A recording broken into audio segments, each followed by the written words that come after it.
हो। उगी उगी उगी ना उदित मल हाली रउआ आइनु हो। जल बीचे ठाड़ बाड़ी दिवाई तो दर्शन देखाइनु हो। जल बीचे ठाड़ बाड़ी दिवाई तो दर्शन देखाइनु हो।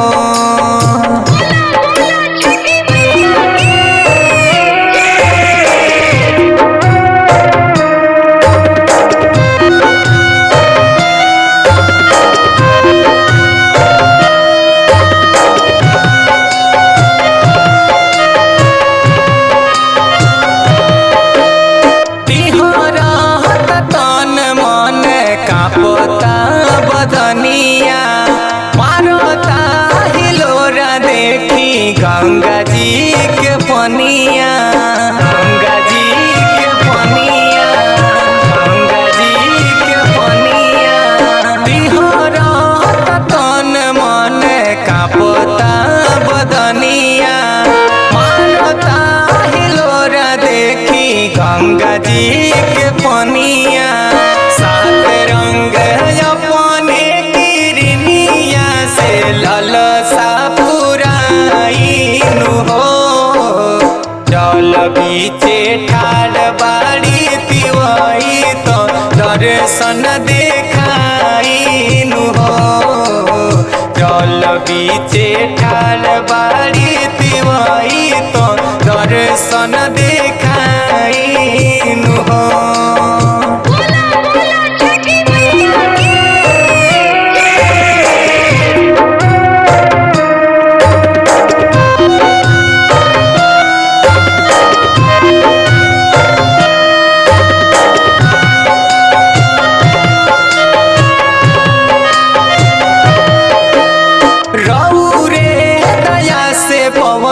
गोदी में ललनावा रहली भिखारी न दिहली बड़हन खजनावा।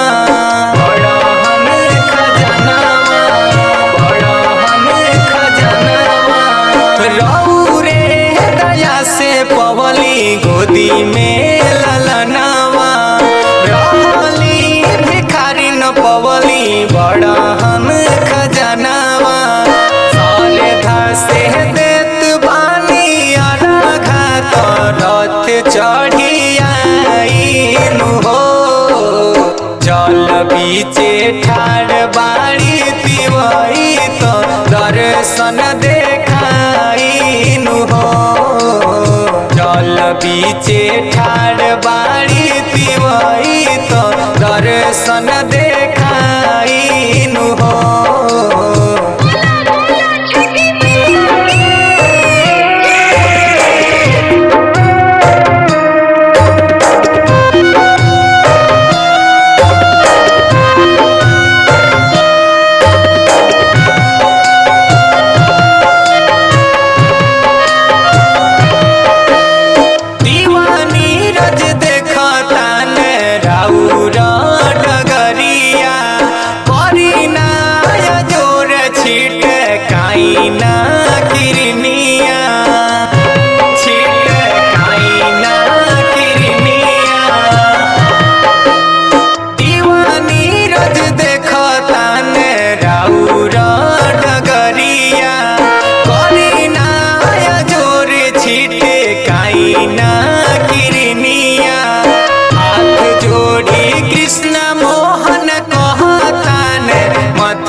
बीचे ठाड़ बाड़ी तिवाई तो दर्शन देखाइनु हो।